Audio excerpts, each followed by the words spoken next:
The first scream came at 2:03 a.m. Pacific Grove was the kind of place where people left their front doors unlocked and argued about whose garden had the best lavender. But on the night of January 9, 2017, in the rust-red apartment block known as the Chestnut Complex, something broke the town's quiet code. A neighbor, Mrs. Holland, 74, widow, light sleeper, was certain she'd heard a woman scream. Not just any scream, she later said, but one that sounded like the soul was being torn out. She called 911 and said only 2 words, Apartment 103. When the Monterey County Sheriff's Unit entered Apartment 103 7 minutes later, they found a scene so meticulously grotesque it would become legend within federal law enforcement. There was no sign of forced entry, no sign of a struggle. The table was still set for one. A half-eaten pear. A journal lying open beside a candle. A jazz record still spinning in the corner, softly playing Chet Baker's Alone Together. And in the kitchen, the body of Dr. Elise Morton, renowned neuroscientist turned recluse, lay lifeless on the floor. Her facial skin had been surgically removed and her arms arranged neatly over her chest. A crucifix was placed in her mouth, upside down. This was not a random crime. This was a message. And nobody understood it. Dr. Morton had once been one of the most promising young minds at Stanford. She'd led a classified initiative under a black-budget defense project known as RECODE, a covert program designed to explore trauma-induced obedience, memory suppression, and personality erasure. Rumors swirled that they weren't just studying the brain. They were trying to rewrite it. After RECODE was quietly defunded in 2014, Morton vanished. No resignation. No press. No goodbye. She simply disappeared. Friends said she stopped returning calls. Her office was found completely cleaned out, down to the wall fixtures. For nearly 3 years, she lived under the radar in Pacific Grove under the alias Lena Markel, working from home as a cognitive therapist, though no one had ever seen a client enter her apartment. Some neighbors claimed they saw her pacing in front of the mirror late at night, whispering to herself. Others say she would freeze when she heard footsteps. They thought she was paranoid.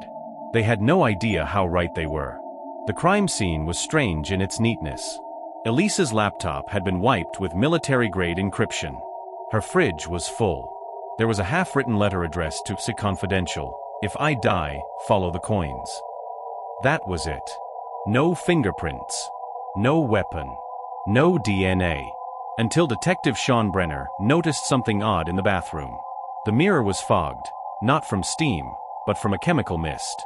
And written into it with a gloved finger were the words, "Mirror me." The crime became national news within 48 hours.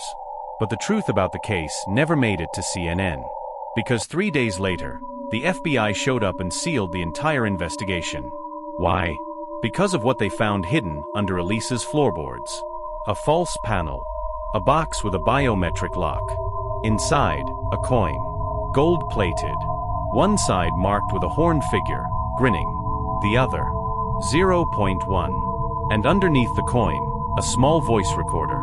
Its battery almost dead. Only one recording.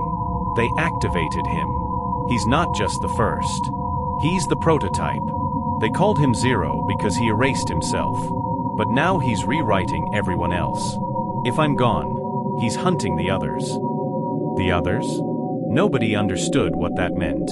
Not until the next murder. January 12th. East Oakland. Carl Vessler, a former weapons technician and known black market arms dealer, was found dead inside an abandoned textile warehouse. He was suspended upside down from a rusted chain. His throat slit ear to ear. No signs of struggle. No blood at the scene. Everything had been drained somewhere else. In his mouth was another coin. Same design. 0.2.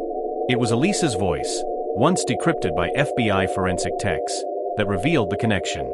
Carl Vessler had supplied hardware for RECODE back in 2013. Off-the-books military components used in psychological conditioning experiments. He was part of the machine. And now, he was coin number 2.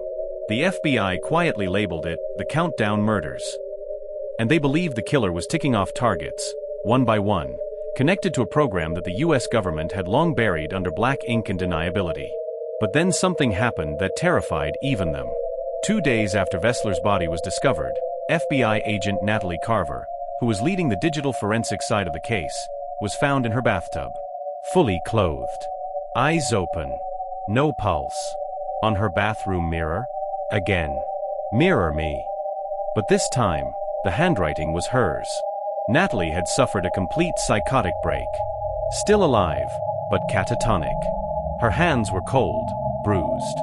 Clutched in one was a USB drive, encrypted with Elise Morton's voice logs. Inside, more names. A list of people. Some already dead. Others still living in hiding. But what scared the team most was the final name. Zero. Not a code name. Not a number. A designation. The first of his kind. Not a hitman. Not an agent. A living ghost. According to deep leak files never made public, RECODE had only one live subject who survived all 12 conditioning stages. A man known only as Subject Zero. Origin unknown, identity erased, history blank. He didn't just forget who he was. He was made to forget. Rewritten into something new. He had no identity. No empathy. No resistance. And now, he was loose. Don't want to miss a second of it. Trust us, it's going to be epic. A few days passed before the next eerie development surfaced. Agent Brenner had never seen anything like it. Each day he could feel the case tightening around him. The deeper they dug, the more impossible it became to ignore that Zero wasn't just a shadow. He was everywhere. He was becoming a force that moved through the investigation as if it were his own blueprint, his own game. At the FBI headquarters, Agent Carver's last log was decrypted. Among the numerous files, one stood out, the voice recording left by Dr. Morton on her USB drive. In it, Morton's voice spoke with urgency and fear, giving Brennan the first true hint of the truth. The first phase was to make them forget. The second is the rewriting phase. Brenner's brow furrowed. The implications were chilling. If these were just the first moves, what did it mean for those still alive? January 16th. Another death. This time, it was in Southern California. The target was a man named John Davis, a former communications officer with connections to the covert intelligence community. He was found dead in his car, parked in a secluded part of the city. His body was left perfectly still, his arms folded across his chest, and in his mouth, another coin. 0.3.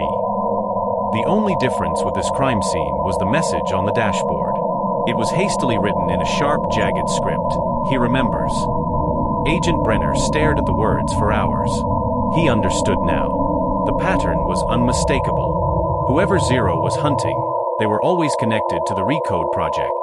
And each person who fell under his wrath wasn't just being erased, they were being replaced. It became clear that Zero wasn't simply going after former project members. He was hunting for any and all people who had played a role in the government's attempt to rewrite the human mind. One by one, the ghosts of the past were returning. And each kill was pushing the team closer to something more horrifying than they could have ever imagined. The chilling thought struck Brenner as he stood before the eerie, lifeless coin.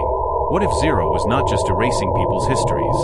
What if he was creating new identities for himself from the ashes of their lives?